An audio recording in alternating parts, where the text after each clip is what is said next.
했다면 이번에는 민의 입장에서 좀 다른 관점에서 한번 우리 군을 바라보는 것도 좋겠다. 바라보는 관점도 그냥 바라볼 것이 아니라 법률적인 관점에서 중점을 두고 좀 연구를 해줬으면 좋겠다라고 해서 오늘 모시게 됐습니다. 이게 나와 있는 것처럼 우리 민영24 박준규 대표님은 정부의 R&D 사업이라든가 인허가 문제, 특히 정부기관의 입법 및 행정자문을 다수 해오신 경력이 있으십니다. 그래서 오늘 법률적인 차원에서 어떻게 군가사공무자 제도를 발전시킬 것인가에 대한 좋은 얘기를 해주시지 않을까 생각합니다. 박수로 모시겠습니다.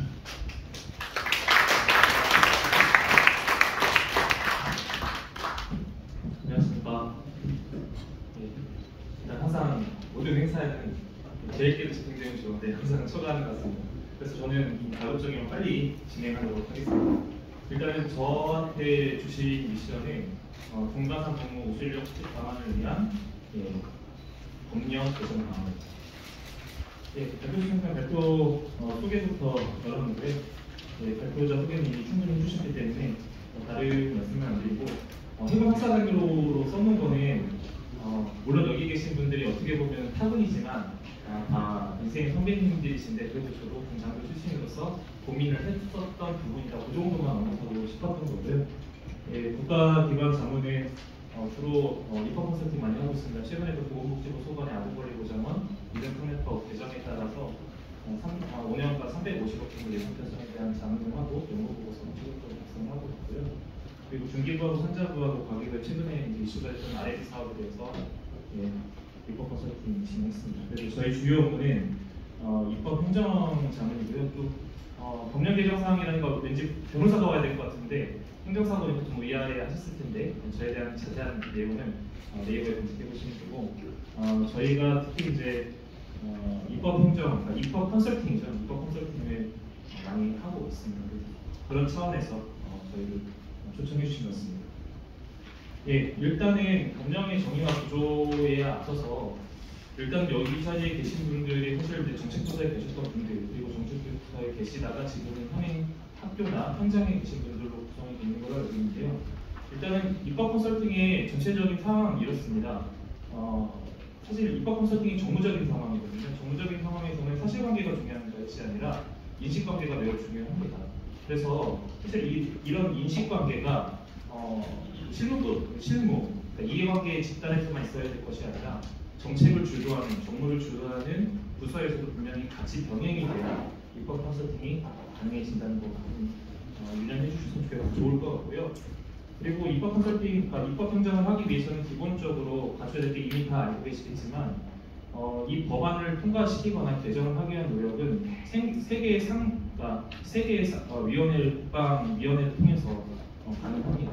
첫 번째는 당연히 국방위원회에 들어갈 거고요. 그 전에 법사위가 있고, 그다음에 예결위가 같이 그러니까 예결위와 법사위 쪽을 같이 병행하지 않으면 사실 법령 개정은 굉장히 어렵습니다. 왜냐하면 법이 개정되면 기본적으로 아시겠지만 예산이 수반되기 때문에 예산을 수반시키기 위해서는 최종적으로 법사위가 예결의 의견이 중요하고 그 전에 이제 국방위의 어떤 정무적인 공부도 많이 하시겠지만 사실 이제 교섭단체와 교류가 굉장히 필요합니다. 교섭단체는 이미 알고 계시겠지만 20개 이상의 대기업이 있으면 이제 모을 수가 있는데 그 비율에 따라서 국내 현행 우리나라 국회 입법 구조를 보면은 교섭단체가 다 두 개죠. 지금은 이제 여당과 야당이 있습니다. 그래서 그런 부분들이 이제 병행되는 부분들이 있어서 사실 이제 이 자리에 정책부서 관계자분들 오실 때 굉장히 고생 많으신데 지금보다도 이런 사실관계를 떠나서 인식관계를 공유하시고 같이 노력해주시고 또 정책부서와 유관되어 있는 각 학교의 이해관계자분들 계실 거고 또 그만큼 충분한 명분을 만들어 주셔야 하고 일단은 법령의 개념에 대해서 이미 법학을 전공 다 하셨던 분들도 계실 텐데 사실은 이미 다 알고 계시겠지만 여기서는 이제 녹색하고 보라색 위주로 보시면 될 것 같습니다. 그래서 국회에서 제정한 법률과 행정령이 있기 때문에 사실 법률의 구체적인 실행 대상은 행정령인 거고 행정령에 대해서 실제로 이제 실행 대상에 관련된 규정과 규칙들이 있다. 그런 내용들을 좀 참고하시면 될 것 같고요. 그거에 맞춰서 사실 헌법에서 보장하고 있는 부분은 구체적인 범위를 정하게끔 되어 있습니다. 그러니까 이 얘기가 왜 그런지 뒷부분에서 설명드릴 건데, 일단은 상위 법령에 대해서 하위 법령까지 내려올 때는 구체적인 실행 관계를 정립을 하게 되어 있습니다. 일단은 저도 짧게 군생활 해봤지만 참모총장님 바뀌시면 참모총장님 복무방침에 따라서 육군 같은 경우에는 저는 이제 해군이다 보니까 각각 사령부별로 복무방침이 내려오고, 또 사령부에서 또 예하 해군 기준은 전대나 이런 식으로 내려오기 때문에 그거에 맞게끔 각각의 세부적인 규칙을 규정하게 되어 있는데, 실제로 현재 현행법상 군인사법이 상위 법령으로 발전을 했을 때 군 가산 복무제도에 대한 규정과 실행 규칙에 대해서는 구체적인 실행 계획이 없다는 걸 말씀드리고 시작하겠습니다. 일단 법률 시계는 서두에 말씀드렸던 것처럼 헌법부터 자치법규, 법령의 이제 위계 상황인데요. 다시 한번 말씀드리지만 구체화를 하는 단계에서 굉장히 중요한 부분을 다시 한번 강조하시고요. 법령의 체계들을 보시면 현재 군인사법 대사법을 진행을 하겠습니다. 그래서 군인사법이 상위 법령이라고 가정했을 때 군인사법 시행령 시행규칙이 있고, 그 다음에 지금 저희가 화두가 되는 군 가산 복무 지원금 지급 대상 규정이 있는데, 그건 하위 규정이라고 보시면 될 것 같습니다. 그 밑에 시행 규칙이 부합되게 되어 있고요. 나머지 그걸 보시면 되겠습니다. 한 가지 질문을 드리고 싶습니다. 질문에 답을 원하는 건 아니고요. 인식이 공유되고 있는지 사실은 이제 자료에 넣을 텐데, 첫 번째는 현행 초급장교 수급에 대한 문제가 어제 오는 일이었는가에 대한 부분을 좀 여쭙고 싶고, 두 번째는 정책을 관리 및 집행하는 입장에서 전혀 예상하지 못했는가라는 두 번째 질문을 드리고 싶고, 세 번째는 법령의 개정 없이 예산 수립이 가능할지에 대한 질문입니다.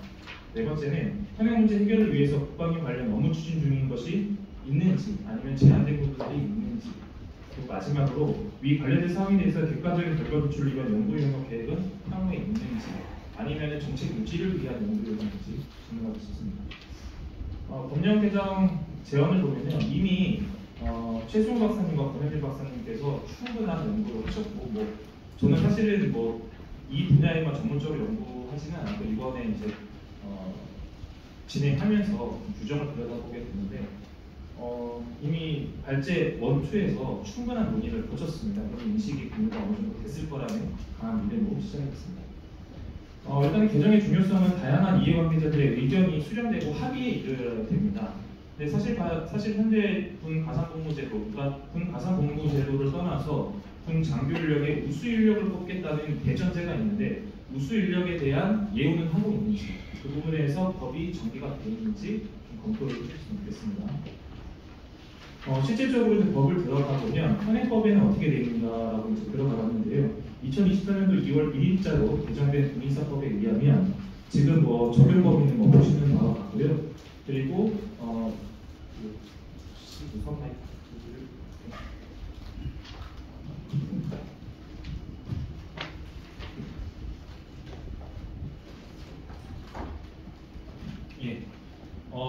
그 제2조 2항에 보면은 군인들은 이 법을 적용할 때 평등하게 대우받아야 하는가, 기본적으로 우리가 이제 헌법에 보장하는 이제 평등권에 대한 부분이기는 한데, 그렇다면 현행 군 가산복무제도가 제도가 개선되기 위해서는 도대체 군 가산복무제는 어디에 적용되는가?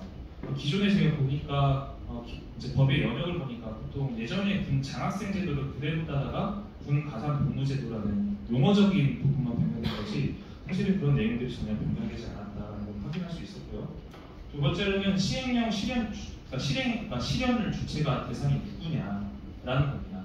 사실은 이제 군 가산복무제도 지원금이라는 대상 규정이 사실은 군인사법 이하의 어떤 실행 규칙처럼 되어 있는데, 이 실행 규칙이 실제 실행 가능한 규칙인 건지, 아니면 기존에 확보되어 있던 제도에 대한 어떤 명령만 관리한 건지에 대해서 좀 다시 한번 좀 생각을 해봤으면 좋겠다는 생각을 하고요.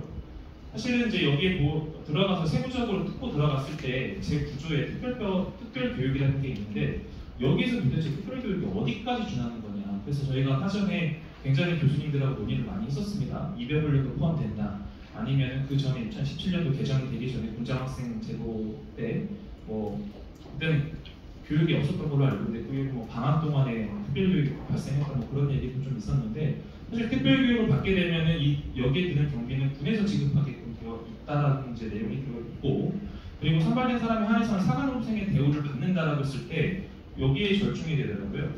그러면 군 가산 복무제는 도대체 어디에 속하는가?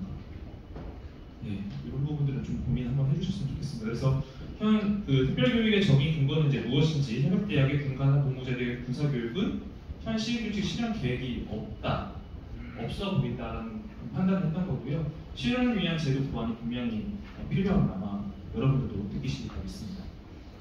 두 번째로는 사실 이제 대통령에 대한 총리 구령의 실행 계획이 있는가인데 지금 모르겠습니다. 저희가 일단은 가장 최근에 저희가 아동권리보장원의 입양 특례법에 대해서 특례법과 시행규칙과 시행령과 시행규칙에 대해서 저희가 자문을 하면서 굉장히 첨예하게 구성이 되어 있었기 때문에 5년간 350억이라는 예산 그리고 매년 30명 이상 인원이 증원되는 것에 대해서는 편성할 수가 있었던 근거가 되는데 사실은 제가 검토하다 보니까 대통령에 대한 총리 구령, 그러니까 대통령령과 국방부령이 규정이 대통령령이고 시행규칙이 국방부령으로 되어 있는데 구체적인 실행 계획이 안 보인다라는 것들이 좀 눈에 보였습니다. 이런 부분은 좀 개선이 필요할 것 같고요. 그리고 실질적으로 이거는 제가 요청을 드려서 협약대학교와의 육구과의 협약대학교의 어떤 MOU 문서를 봤는데요. 여기에서 제가 좀 이해했던 부분은 양기간의 우수한 군 간부 육성을 위해 군 부대 위탁 훈련을 10일 범위 내 상호 협의를 시행한다. 그리고 학생들의 안전과 소유 예산에 대해서는 학비에서 책임을 지게 되어 있는데 반대로 물어보고 싶은 게 이게 물론 제가 더 깊숙하게 검토를 못 해봐서 그런 부분도 있겠지만 그럼 제 구조의 특별교육에 대한 예산 경비는 군에서 지급한다는 기준은 뭐냐는 거죠. 그러면 그 기준 대비 이 MOU의 양해각서, 물론 이제 양해각서라는 게 사실 실행성이 없는 양해각서가 될 수가 있겠지만 계획관계가 성립이 안 되기 때문에요. 그런데 그 상황에서 학생들에 대한 안전과 소유에서 대한 책임을 지는 건 학교에 있다. 그러면 이게 어떻게 보면 규정과 시행규칙과 상충되는 부분이 아닌가 그런 좀 고민이 들었습니다. 그런 부분 좀 검토가 필요할 것 같고요. 다섯 번째로는 이제 군인사법에 보면 군 가산복무 지원금을 받는 경우는 그러지 아니한다라고 되어 있는데 장려금이라는 게 두 가지 용어로 있습니다. 국가에서 제공하는 것을 정부 기반의 그랜트라고 해서 장려금이 있고 장려금이 똑같은 경우는 보너스나 인센티브 개념을 볼 수가 있습니다. 그럼 인센티브는 중복 보장이 안 될까요? 예, 여러 가지 이슈가 있어서 중복 보장이 안 되는 걸 듣던 건 저도 알고 있으나 지금 현행 장려금의 현행 구조에서 군 인력을 수급하는 차원에서 장려금에 대해서는 인센티브로 봐야 되지 않을까 싶습니다. 그래도 보는 순간은 중복 수령이 안 되기 때문에 이거를 어떻게 정책부서에서 활용할 건가 그렇게 좀 검토를 해주셨으면 좋겠다라는 생각을 하고 있고요. 그렇게 된다면 현실적으로 이렇게 개정돼야 되지 않겠는가? 사실은 저는 제가 지금 이 작성된 사관후보생 군 가산 복무자라는 용어는 개인적으로 마음에 들지는 않습니다. 왜냐하면 너무 또 다른 이해관계자들이 있는데 만약에 지금 안 된다고 했으면 사망이라도 이렇게 군에 복무하게 되는 군 가산 복무자라는 용어를 넣어야 어쨌든 입법 공정을 하고 예산 반영할 때 수반이 되지 않을까. 그래야 제2조 2항에 대한 평등권에 대해서 침해를 하지 않게 되는 건 아닐까. 그렇게 고민을 좀 해봤습니다. 그리고 특별교육과 마찬가지입니다. 특별교육에 대한 시행규칙 보완이 필요합니다. 특별교육에 대해서 규정과 시행규칙에는 특별교육에 대한 구체의 실현 가능성에 대해서 항목이 없고요.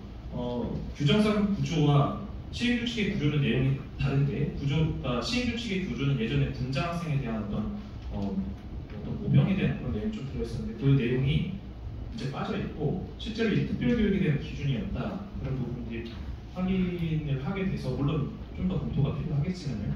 그런 부분에 대해서 특별교육에 대한 시행규칙 보완이 필요하고 협약대학과의 제7조 사항에 대해서 좀 개선이 필요하다는 겁니다. 7조는 서두에 말씀드렸던 이 사항입니다. 이 책임의 소재 그리고 예산의 소재는 사실은 제가 개인적으로 생각했을 때 학교보다도 군 쪽에 더 적합하지 않겠는가. 물론 아니면 매칭 펀딩을 한다든지 그런 개념이 좀 필요하다고 봅니다. 예, 거의 마지막인데요.